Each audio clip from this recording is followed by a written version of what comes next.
আল্লাহ challenge দিয়ে বললেন তোমরা রুহু বানাতে পারবা না। কিন্তু ইউনাইটেড স্টেটস অফ আমেরিকার একজন মেডিকেল সায়েন্টিস্ট উনি চ্যালেঞ্জ গ্রহণ করে বলেছে আমি রুহু বানায় ছাড়বো। 7 বছর উনি গবেষণা করেছেন, মাগার রুহুর দেখা পায় না।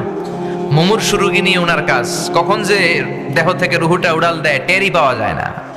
এবার তার মাথায় আসলো এক বুদ্ধি, সে চিন্তা করলো বুলেট প্রুফের গ্লাস দিয়ে আমি ছোট্ট একটা রোম বানাবো। কি প্রুফ? Bullet proof.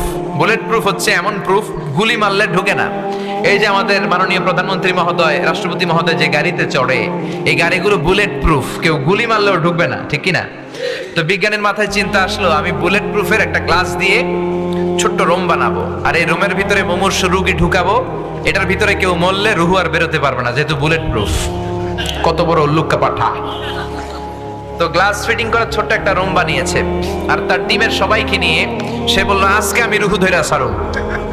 রুহু কেমনে বেরোয় আমি দেখবো, কারণ বুলেট প্রুফের গ্লাস দিয়ে, টেম্পার গ্লাস দিয়ে আমি ছোট্ট রুম বানিয়েছি। এটার ভেতরে মুমূর্ষু রোগী ঢুকাও, যাও আইসিইউ থেকে রোগী ধরে আনো।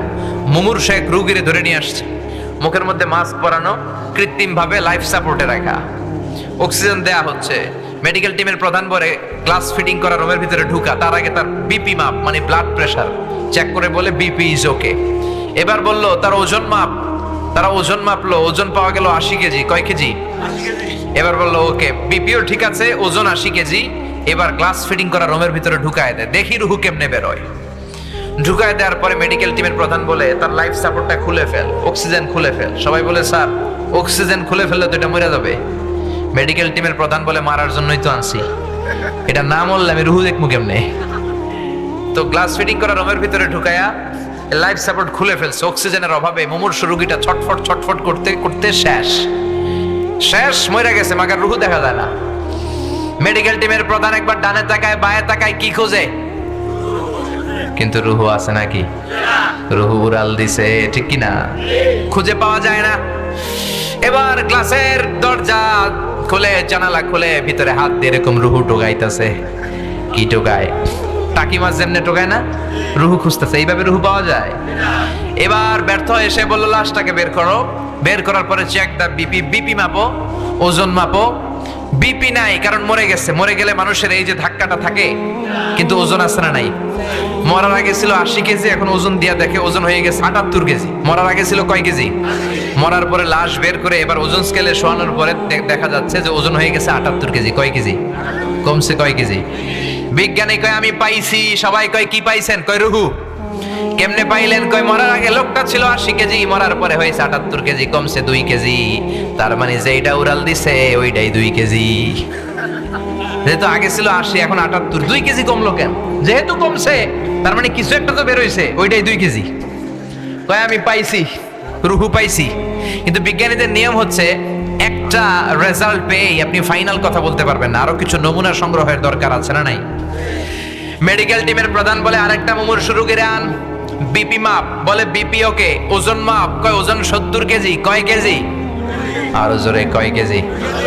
বলে এটারও ঢুকা। এটারও ঢুকায়া লাইফ সাপোর্ট খুলে ফেলছে। আইসিইউর যেই লাইফ সাপোর্টটা খুলে ফেলার কারণে অক্সিজেন নাই, এই লোকটাও অক্সিজেনের অভাবে খিচুনি দিয়ে মরে গেছে। এবারও রুহু খুঁজে পায় না। কয় লাশ বাইর কর। বের করার পরে বিপি মাপ, বিপি নাই। ওজন চেক কর। কয় ওজন হয়ে গেছে 71 কেজি। মরার আগে ছিল কয় কেজি?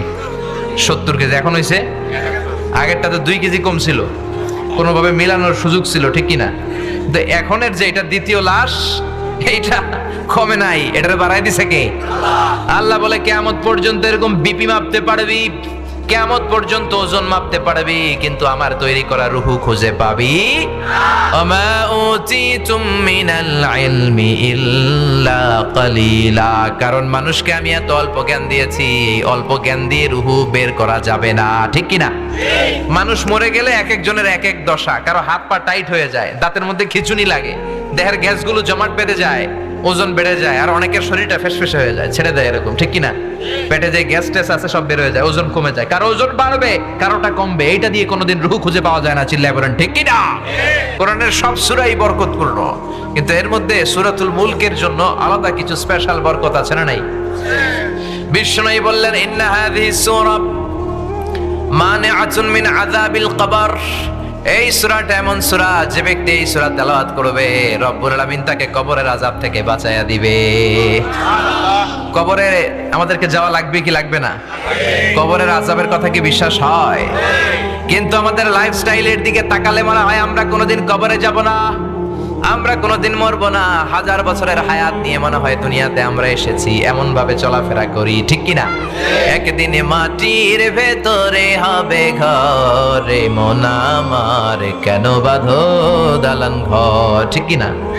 মাটির ঘরটা হবে আসল ঘর, তারপরও দুনিয়ার ঘর, ফ্ল্যাট, ব্যাংক ব্যালেন্সের জন্য কত মারামারি, গদি নিয়ে কত কিলাকিলি, ঠিক কি না? আল্লাহ বললেন কবরের ঘর হবে তোমাদের আসল ঘর। দুনিয়ার ক্ষণিকের জীবনের পাওয়ার নিয়ে, ক্ষমতার দাপট নিয়ে, চেয়ার নিয়ে, বিল্ডিং নিয়ে, জমি জমা নিয়ে কিলাকিলি করো না। আখেরাতের সামান গোছাও, আখেরাতটারে সুন্দর করে দিবে কে? কাউরে যদি জিজ্ঞেস করি ভাই এই বাড়িটা কার বাড়ি, কয় হুজুর আমার বাড়ি।